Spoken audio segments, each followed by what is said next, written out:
wide receiver room continues to shift. The other news today, Ricky Pearsall done for the season. That Kayshon Boutte trade talk's not going anywhere. It's not going anywhere. I don't think the Patriots are just going to give Kayshon Boutte away. I don't. But somebody from this room's got to go. They're not going to carry 7. From what you've seen so far, and I think something that works the Patriots' advantage, they don't need to make this move until, what is it, like August, I think it's 28th, 29th, whatever cutdown day is. Yeah. They don't need to make this move till cutdown day. There's no reason, and Vrabel talked about it, just adding the competition in the room. There's no need to rush him off the team. Somebody gets hurt, now the math changes and maybe he stays, but like, where is the line with Kayshon Boutte for you? You know, is because I bring up Pearsall because this is the example that we've given about why you don't rush to do it. Is Chiefs too? Somebody's what? Chiefs too. Yeah, today. Chiefs have had a couple guys get banged up. Like now, I know Evan's against trading him to the Chiefs in general. We had this talk in the offseason, but yes, like I'm against trading him anywhere pretty much to any AFC contender. I'm out. Okay, but you know, teams are going to get desperate. That price is going to go up. Where are you at with Kayshon Boutte, Brian? We'll start with you. I'm fine with kind of playing that waiting game for now, but I do ultimately still think this probably ends with a trade. Just we've talked so much like his volume, and if he wants that payday, that's probably going to come elsewhere with A.J. Brown and Romeo Doubs on the top of the depth chart right now. What we've seen the past few days, like Kyle Williams, again, he didn't connect with Drake today, but a couple really nice catches from Tommy DeVito today. He's kind of come alive. You know, love adding that speed element to the offense, like the incompletion from Drake today. Like burned down the field, right? Burned his guy, got open down the field. Like you like that element added to the offense. Even some of the other guys, you know, Pop's been really active. Mac Hollins got a touchdown the other day. Efton Chisholm still making some plays with the 2s. Evan, I hope you're still on Chisholm Island with me this summer. Maybe you're leaning a little bit, but I think you've seen enough from the top guys now and the depth wide receivers behind them to still ultimately feel comfortable about eventually moving Kayshon here this summer. Player for player trade aside, which I think should be on the table, but it's harder to do for the point of this discussion. Kyle Shanahan calls you. We need Kayshon Boutte. What's the price to get it done today? Today? Yeah. Keon White?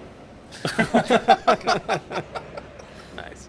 I would say I'd probably take a 4th round pick and ask for a 3rd round pick. And if they I'd say 3rd round pick to get it done today. 4th round, call me back on roster cuts. If they had anything even close to broaching that amount of draft capital, he'd already be gone. They're right now they're getting offers for like 6th round picks that could become a 5th or a 5th round pick that could, you know, whatever like that. They're not going to all of a sudden go from that, and because he had a couple good days of training camp, now they're going to get a 3rd round pick, no question. So I think you're already hoping that a 4th round pick just because of injuries around the league and stuff. Now, I don't love giving him to Kyle Shanahan either, because then we're going to hear about it for the next 10 years about how great he is. It's fine. They got to play the Francisco. Rams twice a year. But I think that's the biggest problem with Kayshon Boutte is if they had gotten an offer that they felt comfortable with to move him this offseason, I think he would already have been traded. So clearly they haven't gotten that offer yet. Has that offer got so much better that now they're going to get a 3rd or a 4th round pick? You mentioned Chisholm, Brian. I hate to say it. I am kind of looking for, are we really bending over backwards to keep Efton Chisholm? Like that's an honest question. Are we? Like I'm answering a question with a question. I still like Efton. Let me follow up on that, because they got to move somebody. So you're saying right now maybe like a 5th for Kayshon Boutte, right? Yeah, but you're saying that you really need to keep Efton Chisholm. Well, no. Here's my thing. You can trade Kayshon Boutte for a 5th or Efton Chisholm for a 7th. So you get more trading Boutte, but you give up the better player. Which one are you doing? That's how it works. Which one are you doing? I don't know. I don't know if you're getting a draft pick back for Efton Chisholm. I think you could get a 7th for Efton Chisholm. Okay. On vibes alone. We're going down this hypothetical. I don't know if they're getting more than like offers for 6th and 7th round picks for Kayshon. That's Boutte. fair. I don't know. I don't think you're getting a draft pick for Efton Chisholm, but I don't know if you're getting him to the I could see someone offering him a 53-man roster spot if you just cut him. But a draft pick, I don't know. No, he's improving it. Yeah. Who? Just while we're doing these weird hypotheticals on this trade, because I think the Boutte situation is the most interesting thing in this camp right now, and what they're going to do with him. Who's worth more in terms of trade value, Kayshon Boutte right now or Matthew Judon 2 years ago? Judon obviously older, but premium positions, expiring contract. That's a very weird question. Definitely Judon back then. Judon? Like, Yeah. Just to set the ceiling on it. I'm just confused because Karen Gregian reported that he asked for a trade in April. Kayshon Boutte, right? we've all heard murmurings of Kayshon Boutte potentially getting traded at different pockets of the offseason. Don't you think that if they had had an offer on the table for Kayshon Boutte that made sense from a Patriot perspective, that he'd already be gone? Yes. Probably. So that means that the offers that are out there are not good. I mean, define what Flat makes sense. out. I think the offer that makes sense in May is different than the offer that makes sense in July or August. But they're not getting either. They're not getting either. I guess I'm just confused as to There why is value we in think that- waiting to trade him till you get to the end of camp. Yes, and kind of seeing what happens. But that's the value is in waiting Right. for either the end of camp or the trade deadline, where somebody like Mohamed Sanu for a second-round pick gets desperate and gives you something that they shouldn't Fair give enough. you, right? Like that's where the value is with him. I keep coming back to the same thing. I'm sorry to like pick on you, but like, if they had an offer on the table for Kayshon Boutte that made sense from a Patriot perspective, they already would have taken it. I agree with you on that. I guess my point and where I'm kind of fascinating in the whole Kayshon Boutte thing is they don't have that offer right now. But eventually something is going to have to give. Either the price goes down, they maybe get a little more because somebody gets desperate, or somebody else gets moved. And maybe some of those are more likely than the other, but I think all three of those are realistic outcomes. Right, but I guess you can get into the conversation of roles and snaps and things like that in the regular season. And if it's not him or Efton Chisholm, I get that. They play different positions. Right, but more a question of like, is Kayshon Boutte comfortable with being like the third or fourth receiver in a contract year? Right. Right. I think that's a pretty big question from his side. Is he's looking at it and saying A.J. Brown, Romeo Dobbs, Pop is kind of his own thing that's different from what I do, so he's going to play a lot as like the speed slot. Am I a third guy? Am I a fourth guy here? Versus maybe in San Francisco I can be a 2 or a 3 there. So I think that's the question from his perspective.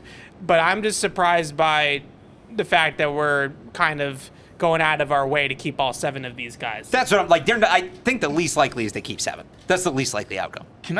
How do we feel about Mac Hollins? Because I think there's a certain level of energy and leadership he brings to the room, but I also think you can replace him. Like when you talk about his role on early downs, that's what A.J. Brown did for the Eagles. And we've seen a lot of, obviously Kayshon's been in that equation, but we see him often lined up to the tight end side. He's bigger than Mac Hollins. And if you want to talk about, okay, an outside receiver who's very good, well, they also have guys that can replace him there. Even Efton Chisholm, I think, when he replaced Mac Hollins late in the season, he looked pretty good with the demeanor that he blocks with. Like, he's not bad. So outside of the energy and, you know, the specific kind of personality that Mac Hollins brings, I would be very comfortable moving on from him. I think you can't replace 6'4", 225 at receiver. That's What is A.J. Brown? 6'1", 220. I understand that, but he plays bigger than Also, Mac do you Hollins. really What want is Tanner AJ? Harkin? A beast. We're gonna get Tanner Harkin in a second. Do you really want AJ Brown taking all that unnecessary contact?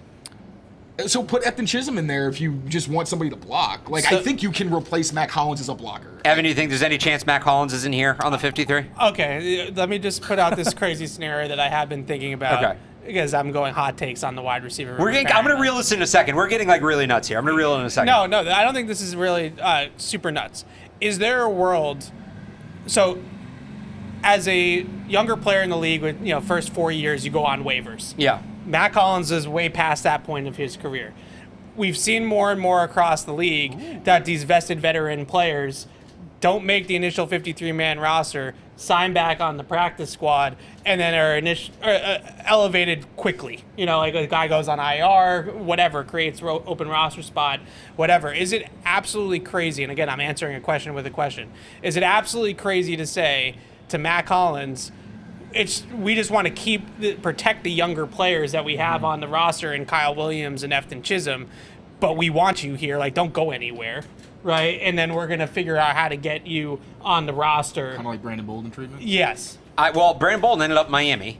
He did end up in Miami. Yeah, but where's Mac going to go? I do think And you're Burn- and asking Burn Belichick any of these teams that eventually need a with Brandon receiver Bolden. that you're not trading Kayshon Boutte to. The Niners, the Chiefs. I'm just If throwing it's it a out situation there as where an we're option. talking about a situation where Kayshon would stay, right? Because if you're talking about Right. keeping everyone, No, Yes. you're doing this. like, this I is would to rather keep avoid- Kayshon than Mac Fair. Hollins. You're also asking him to. I think he'd be leaving a couple $1 million on the table if you If did he's that. cut Kayshon? post June 1, it's 1.15 in dead money.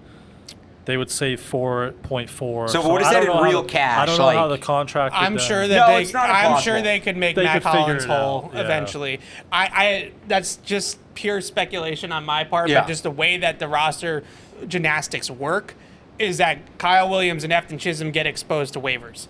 And those two guys are, as a former third-round pick and a preseason hero, those guys are going to maybe have interested suitors on the waiver wire. Matt Collins doesn't have to go through waivers. You can cut Matt Collins, and he's a street free agent, and you can immediately sign him back to the practice squad or eventually to the 53-man roster. I think the one thing that Matt Collins has on his side, besides the leadership and the things Taylor brought up, is obviously the versatility and the blocking ability. I don't know if you quite have that from other guys, but it's just a thought of a way to keep all these guys in the building. It might be a little bit of that. Belichick would have done something like that. Now, it's burned him. Like Brandon Bolden's a good example, right? Like it did eventually burn him at times, but that's what Belichick would have done. He would have been like, I'm keeping the younger guys for the protection, and then I'm going to find a way to get him back in the building. And I will quickly say that Kayshon has done some of those like in-line-y type things that we've seen from Matt Collins, where they would have packages where they would just condense everything, and you literally have Kayshon Boutte with his hands on his hips or his hands on his thighs in a blocking type stance. So there are guys that can do what Mac does. I mean, maybe my hot take on Mac is I think he's a little overrated as a blocker and underrated as a receiver. His ability to get open on digs, the chemistry he showed on some of those hole shots with Drake May last year, like that's where I think he's very valuable. There were times, honestly, as a blocker where he might miss his assignment. Sometimes you think of him as a guy who blocks like a tight end and he doesn't sustain quite as well. Not saying he's bad, but the way we talk about him is like he literally blocks like a tight end, and I don't think that's the case if we're talking about a consistent basis. So I just don't find him quite as difficult to get rid of outside of the intangible. No, that's fair. And look, blocking as a receiver is different than blocking as tight end. Preseason football coming up soon. We can put Tanner Arkin, Efton Chisholm, Len Larison, all those guys in your Prize Picks lineup. We can go to baseball. We can go to the Red Sox, any other team you're looking for there to make an even bigger lineup and even bigger payout. So download the Prize Picks app today and use code CLNS to get $150 instantly in lineups if you win your first $5 lineup. Again, that's code CLNS to get $150 instantly in lineups if you win your first $5 lineup, all over on Prize Picks, America's #1 sports picks app.